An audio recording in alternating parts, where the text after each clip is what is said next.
kita kena jaga. Hubungan kita dengan Indonesia sejak 1974 itu sangat baik.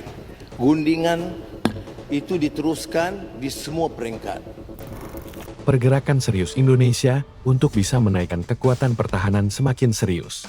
Kekuatan yang semakin mengerikan ini sepertinya mulai mengganggu negara-negara di kawasan.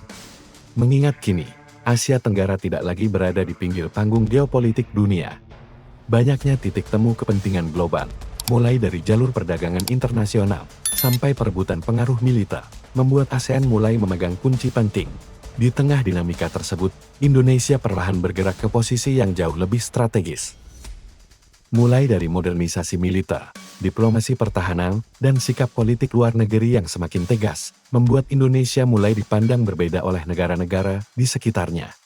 Seperti kedua negara Malaysia dan Australia, Malaysia jelas menunjukkan sikap segan dengan Indonesia. Hal ini sangat terasa setelah pergerakan masif Indonesia memodernisasi alutsista militer. Sama halnya dengan Australia yang baru-baru ini telah menandatangani perjanjian keamanan bersejarah dengan Indonesia. Jadi pertanyaannya sekarang, apa sebenarnya tujuan Australia bisa membuat perjanjian pertahanan dengan kita? Serta apakah kekuatan Indonesia mulai mengintimidasi negara-negara kawasan?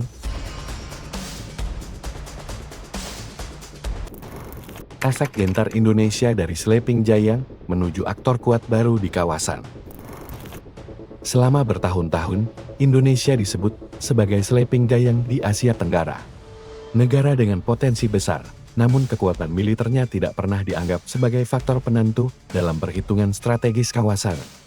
Hal ini terjadi karena militer kita dianggap kurang reflektif terhadap potensi nasional yang sebenarnya. Namun dalam beberapa tahun terakhir, narasi itu mulai berubah secara nyata. Modernisasi militer yang dijalankan Indonesia bukan lagi sekadar proses internal, tetapi telah menjadi sinyal kuat dalam dinamika regional. Tidak hanya menghadirkan kemampuan baru bagi TNI, melainkan juga merubah cara negara tetangga dan mitra strategis memandang Jakarta dalam perhitungan keamanan mereka. Perubahan ini terlihat jelas dalam langkah diplomasi strategis yang dilakukan Indonesia. Tidak lagi hanya berdiri sebagai peserta pasif dalam percaturan regional, Indonesia membangun posisi yang jauh lebih aktif, baik dalam konteks bilateral maupun multilateral. Salah satu indikator paling signifikan dari pergeseran ini adalah penandatanganan Traktat Keamanan Bersama antara Indonesia dan Australia pada 6 Februari tahun 2026 di Jakarta. Dalam acara ini, Presiden Prabowo Subianto dan Perdana Menteri Australia Anthony Albanese menandatangani sebuah perjanjian yang memperkuat kemitraan strategis kedua negara dalam bidang keamanan dan pertahanan. Namun penting untuk dipahami, perjanjian ini tidak lahir dalam ruang hampa, bukan pula sekadar simbol diplomatik tanpa makna. Perjanjian ini adalah hasil dari perubahan besar dalam cara Australia memandang Indonesia. Selama bertahun-tahun, Australia melihat kita lebih sebagai tetangga penting secara geografis, tetapi belum sepenuhnya sebagai aktor keamanan yang menentukan. Kini, persepsi itu mulai bergeser. Modernisasi militer Indonesia, konsistensi kebijakan pertahanan, serta meningkatnya kehadiran militer kita di wilayah kunci, secara perlahan mengubah kalkulasi Australia. Indonesia tidak lagi dipandang sebagai faktor pasif dalam stabilitas kawasan, melainkan sebagai elemen yang ikut menentukan arah keamanan Indo-Pasifik. Dalam konteks inilah, Australia memilih untuk memperkuat ikatan, bukan menjaga jarak. Penandatanganan perjanjian ini juga mencerminkan bentuk kepercayaan baru. Australia tidak menunggu Indonesia menjadi kekuatan dominan penuh. Mereka membaca arah. Mereka melihat tren dan mereka memilih bertindak lebih awal dengan mengikat hubungan strategis saat Indonesia sedang berada dalam fase kenaikan kekuatan. Dengan kata lain, perjanjian ini bukan hanya tentang kerjasama keamanan. Ia adalah pengakuan halus bahwa Indonesia hari ini berbeda dengan Indonesia dalam 10 tahun kebelakang. Lebih siap, lebih percaya diri, dan semakin sulit diabaikan dalam perhitungan strategis kawasan. Sama halnya dengan Malaysia, hubungan Indonesia-Malaysia memang tidak pernah lepas dari dinamika. Sengketa Ambalat pernah mendorong gesekan terbuka dan manuver politik yang kerah. Namun dalam beberapa tahun terakhir pola itu berubah. nada Malaysia kini jauh lebih terkendali. Respons terhadap Indonesia tidak lagi emosional atau kompetitif, melainkan lebih berhitung dan penuh kehati-hatian. Indonesia tidak lagi dipandang sebagai tetangga yang bisa ditekan secara politis, melainkan sebagai kekuatan regional yang harus diperlakukan dengan serius. Perubahan ini mencerminkan pengakuan diam-diam atas realitas baru. Indonesia hari ini lebih kuat secara ekonomi, lebih konsisten dalam diplomasi, dan militernya sedang naik kelas. Bagi Malaysia, pendekatan paling rasional bukanlah konfrontasi, melainkan menjaga hubungan dengan penuh rasa hormat.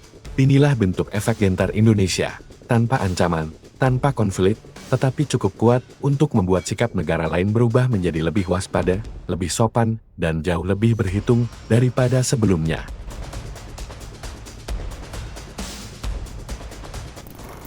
Motif di balik Perjanjian Keamanan Indonesia-Australia. Penandatanganan Perjanjian Keamanan antara Indonesia dan Australia pada Februari kemarin bukanlah peristiwa yang berdiri sendiri, melainkan refleksi dari perubahan besar dalam lanskap geopolitik Asia Tenggara. Bagi Australia, kesepakatan ini muncul di tengah meningkatnya ketidakpastian Indo-Pasifik, ketika rivalitas kekuatan besar semakin tajam dan stabilitas kawasan tidak lagi bisa dijamin hanya oleh aliansi tradisional. Dalam situasi ini, Indonesia dipandang sebagai negara besar di utara Australia, yang kini semakin kuat dan berpengaruh. Motif utama Australia adalah kebutuhan untuk memastikan bahwa kekuatan regional terbesar berada dalam kerangka hubungan yang erat dan dapat diprediksi. Indonesia yang dulu sering diremehkan, kini menunjukkan konsistensi modernisasi militer serta diplomasi yang lebih tegas dalam isu kawasan. Australia membaca arah ini sebagai sinyal bahwa Indonesia bukan lagi sekedar tetangga penting, melainkan aktor strategis yang perlu diajak duduk bersama dalam isu keamanan kawasan. Namun perjanjian ini juga tidak lepas dari catatan kritis. Karena sifatnya yang sementara dan bukan fakta pertahanan, sebagian pihak menilai isinya lebih simbolis daripada operasional. Ada pula yang menilai Australia memiliki kepentingan pragmatis untuk menjadikan Indonesia sebagai penyangga stabilitas di utara. Sehingga perjanjian ini berisi strategi menjaga kepentingan nasional Australia sendiri di tengah dinamika global. Pada akhirnya, perjanjian keamanan ini mencerminkan motif yang kompleks dan berlapis. Ia bukan tanda dominasi satu pihak atas pihak lain, melainkan hasil pertemuan kepentingan. Antara Australia membutuhkan mitra regional yang kuat dan stabil, sementara Indonesia kini berada pada posisi yang cukup kuat untuk dihormati dan diajak bermitra secara setara. Kesepakatan ini menjadi penanda bahwa Indonesia tidak lagi dipandang sebagai negara lemah, tetapi sebagai kekuatan yang sudah bangun dan mulai menentukan arah kawasan.